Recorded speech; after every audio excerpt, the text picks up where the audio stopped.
doing presentation on sense. We'll be looking at the definition of sense as well as inferring expressions, and we'll be discussing all other aspects that falls under referring expressions, and later we shall discuss sense relations as well as its classes. Let's look at the definition given by Herford. He says the sense of an expression is its place in a system of semantic relationship with other expressions in the language. So here there are a semantic relationship with other expressions. So this is more holistic. It really converges with the previous definitions we've given before by the two scholars, and this is the third, but they're all converging, only that this is more broader and holistic, let's say so. So all in all, we can say that the sense of an expression is the meaning of that expression. So there is a direct correlation between sense and meaning. A word with multiple meanings is a word that carries multiple senses, and chances are that two different expressions might well carry the same sense through the relations, through the semantic relationship that was mentioned by in the definition given by Herford. Do those sentences make sense? Well, you and I shall discuss whether they do or they don't after discussing the three definitions given by the three scholars we have here. So the first scholar we have is Griffin. Griffin says that sense is those aspects of the meaning of an expression that give it a denotation it has. So for Griffin, sense equals meaning. Therefore, differences in sense produces in reverse differences in meaning. That is what's suggested by Griffin. Now let's look at the concepts given by Krueger. Krueger states that sense is a fact about the language.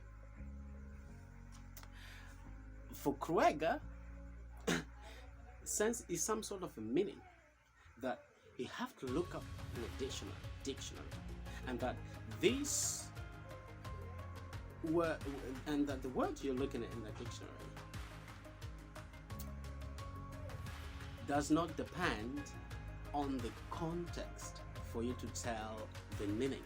So the meaning is already defined, but the author further postulates that the sense determines a denotation set, and knowing the sense of the word allows speakers to identify the members of this set. Simply put, he's saying that the language per se does not change, and so doesn't sense.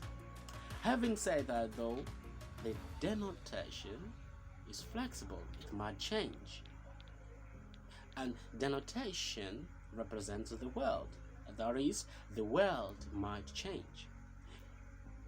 As a way of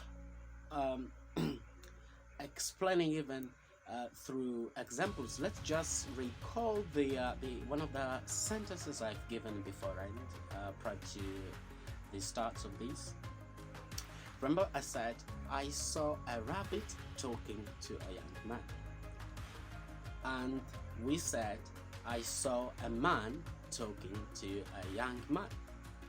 So the verb here is talk, and we all know what does talk mean. If you go to a dictionary and you Google it, you will find out that the verb talk is really the actions of talking, and talking is performed by people talk. Perhaps even gadgets nowadays, technologies really do talk, like computers, cell phones. They do talk. I mean, through Siri's, if you've ever used a Siri's. Having said that, rabbit sounds a kind of awkward. A rabbit never talks. Perhaps parrot, but rabbit never talks. However, the sentence is, I saw a rabbit talking to a young man. So we need to establish the world here. Speaking of the real world, these sentences does not make sense. In the real world, a rabbit never talks. So in the real world, that sentences does not make sense. However, like we said, a change of world, the sentence might make sense, and as a way of making it a sense is changing from a factual world to a fictional world. So in a fiction, a rabbit do talk, just like the cartoon called Tom and Jerry. Tom does talk, and so does Jerry, but they are a cat and a mouse. My sister was one of the candidates that Savvy University graduated last year. Now, if you know my sister in person, then you have her image in your mind, her picture in your mind. So her picture and her in person in the real world, we say is a referent. So she's a referent. And if we even go exploit this example a bit more, I've just mentioned Savvy University, which is also referring expressions to one entity, which we all know, the university. So you have the picture in your mind, so that picture is the referent. So we understand that we might have many words, and those words are referring to only one entity, and that entity might be animate or inanimate. That is, it might be a person or a thing, doesn't matter, still entity. They are all called referent in the real world. So that's it, guys, about referring expressions. I hope I've been as clearer as possible. My name is Aswath Ramani, and one of my group members will carry on with the presentation here. So now let's shift our attention to referent expressions. Referent expression is defined to be an expression used in an utterance to refer to something or someone, wherein their particular image, of the referent is in mind. Another definition, to even vary the definitions, we have referring expression is an expression, normally some kind of a noun phrase, which a speaker evokes to refer to something or someone. So the last one we have here states that the reference is what speakers or writers do when they use expressions to mention for their audience particular people, things, places, events, or ideas. In a nutshell, by referring, we understand as a reference, and expressions are expressions that gives reference of something or someone. So that someone we call referent. Let's put it in an example so that we become even more clearer on this. My sister was one of the candidates that Savvy University graduated last year. Now, if you know my sister in person, then you have her image in your mind, her picture in your mind. So her picture and her in person in the real world, we say is a referent. So she's a referent. And if we even go exploit this example a bit more, I've just mentioned Savvy University, which is also referring expressions to one entity, which we all know, the university. So you have the picture in your mind, so that picture is the referent. So we understand that we might have many words, and those words are referring to only one entity, and that entity might be animate or inanimate. That is, it might be a person or a thing, doesn't matter, still entity. They are all called referent in the real world. So that's it, guys, about referring expressions. I hope I've been as clearer as possible. My name is Aswath Remani, and one of my group members will carry on with the presentation here. Good afternoon, everyone. Good afternoon, lecturer.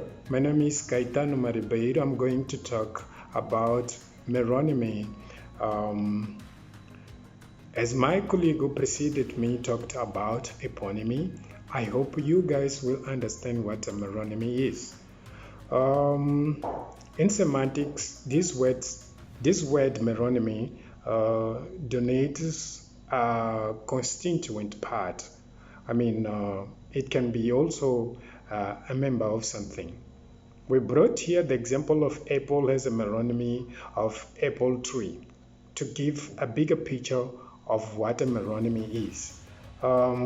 This word, meronymy, is a term used to describe a partial relationship between lexical items. There's where we brought the example of a cover in the page has meronymy of a book. Meronymy vary. How?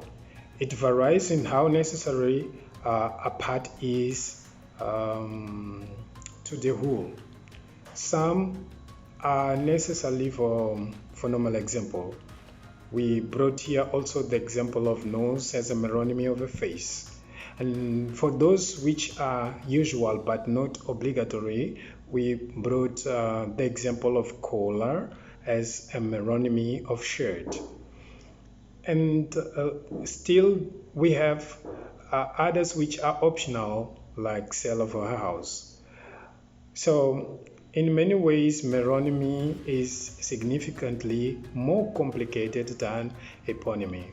The WordNet database specifies 3 types of meronymy relationship, which are part memory, member memory, and substance staff memory. So I'm going to bring example in each one, starting by part memory, where a tire is part of a car. And for member memory, I have this example: a car is a member of a traffic jam. In substance stuff, I have the example of a wheel is made from rubber. Hoping that you may understand as my colleague carries on with the presentation.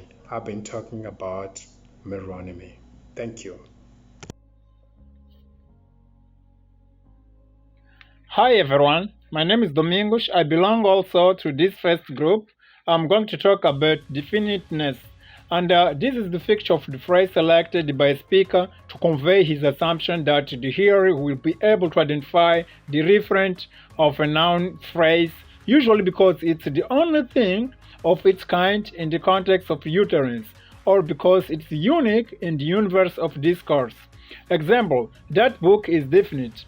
Why that book is definite? It's because it can only appropriately be used when the speaker assumes that the listener can tell which book is being referred to. The personal pronoun, for example, she, is definite. Why? It can only appropriately be used when the speaker assumes the hearer can tell which person is being referred to. The earth is definite because it's the only thing in the normal universe of discourse known by this name. However, not every noun phrase using the so-called definite article the is necessarily semantically definite. Example, in genetic sentence, the wall is a mammal. This is not definite sentence because we have got another animals which are mammal in this species. definiteness contributes in general to the truth of a sentence. So, thank you very much for your attention. This was my part of presentation. See you soon.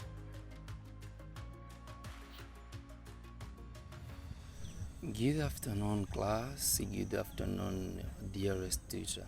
My name is Nilton Desant, and I'm the member of the first group. Here I am to talk about hyponymy and meronymy. First, talking about hyponymy is to talk about the relation that exists between words that result from the relation between their meaning, and then both lead to a relation between their denotation. The meaning of the hyponymy contains the meaning of the hyperonymy, and the denotation of hyponymy is a subcategory of the denotation of hyperonymy. As the example below. For example, we have a river boat, which we can say that is hyponymy. The second example, we have a boat, which is hyperonymy. While talking about meronymy in semantics, is to say that is a word that denotes a constituent part of member of something. We have here as example able, which is a meronymy of able tree.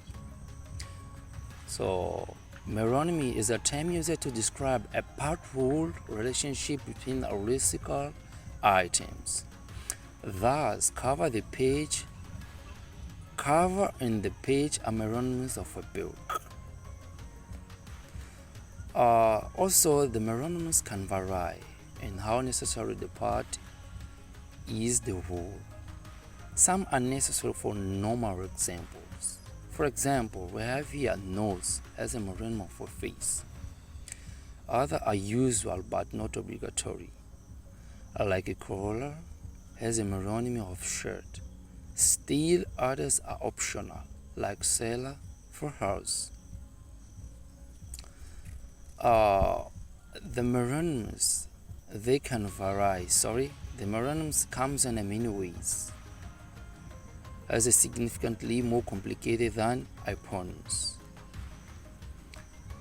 Then we can find also the three types of meronyms relationship. We have the first type as a part meronymy, and we got the example here: a tire is a part of a car. The second type of meronym relationship is member meronymy. We have here as example: a car is a member of a jam traffic. And the last is substance or stuff meronym. As example, we have a wheel is made from rubber. So my next colleague will dig more about types of meronym relationship, and thank you. Hi guys, how are you doing? My name is Kushal Maimuna Deus. I belong to the first group. I'm going to proceed with the work dealing with two topics. First of all, I'm going to deal with types of meronym relationship, and secondly, I'm going to deal with synonym. So, in the first topic, I will bring two authors who divides the meronym into types. The first author is Lyons, 1977, who divided it in two types. The first type is necessary, and the second one is optional. And the second author is Cruzarus, who divided it in two types too. The first type is canonical, and the second type is facilitative. So, to clarify those two types of meronym, I would like to bring two examples, one for each type. For example, for necessary, I will bring an eye and the face. Okay. Having an eye is a necessary condition of a well-formed face, and if it is removed, ni is still a first part. So the second one, optional optional meronym, includes examples like a cushion and the chair. There are chairs without cushions, and there are cushions that exist independently of chairs. So, dealing with the second topic, which is synonyms, I would like to say that synonyms are words whose meaning is the same as that of another word. I will bring some examples like happy and glad. Those words those words are different in the written form, but they mean the same, or the meaning is the same, as a strong and forceful, bathroom and chamber, frightened and scared. Those are. Hi dears, my name is Leonel Mario, member of the first group, which topic is sense. I'm recording this video to continue with the presentation of our work, where I'm going to talk about anthonyms. Anthonyms are commonly defined as words with an opposite meaning.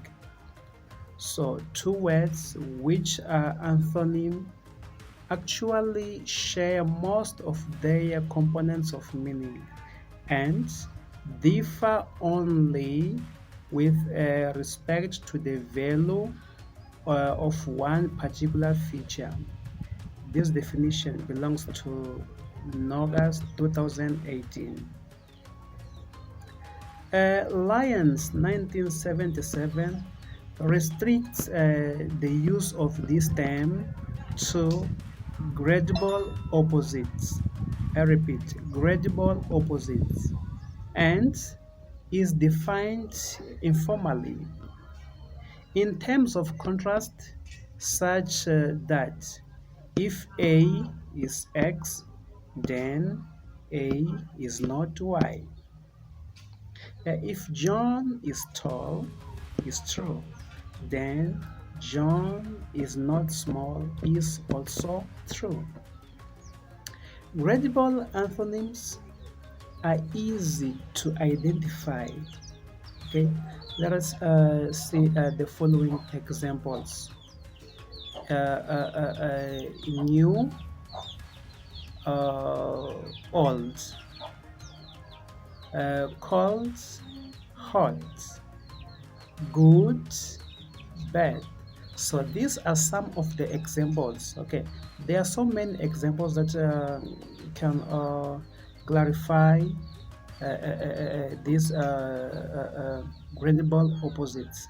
So guys, I will end up here. My colleagues will continue with the presentation. So thank you. Have a nice day. Good morning, class. My name is Rebecca Shotam Shangwala Nyantumbu. I'm also a member of the first group, and I'm here to carry on presenting about our topic. And I'm going to talk about polysemy.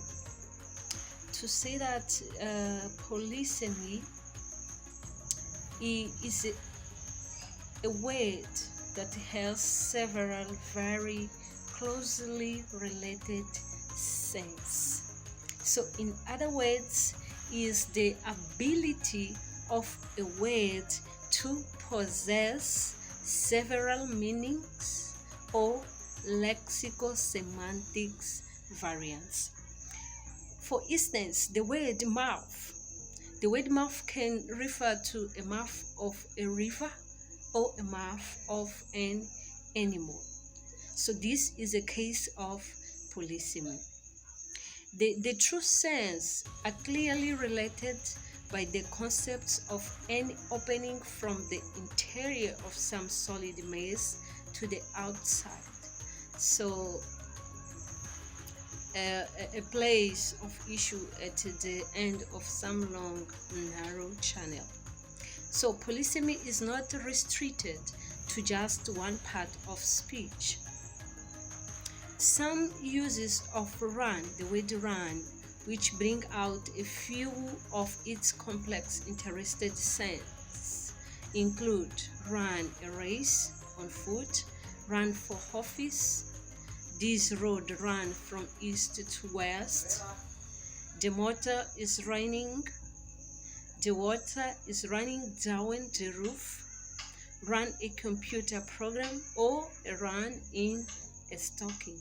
So the word run is also an example of polysemy because it can have several closely senses.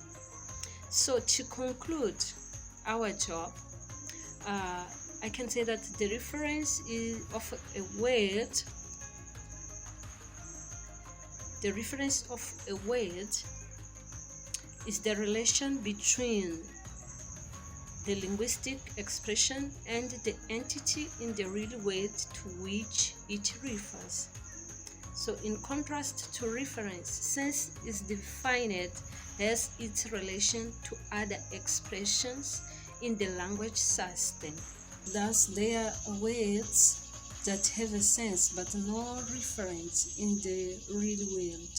So reference is any noun phrase or a surrogate for a noun phrase whose function in discourse is to identify some individual objects. The relation of meaning between words as expressed in synonymy, eponymy, and antonymy.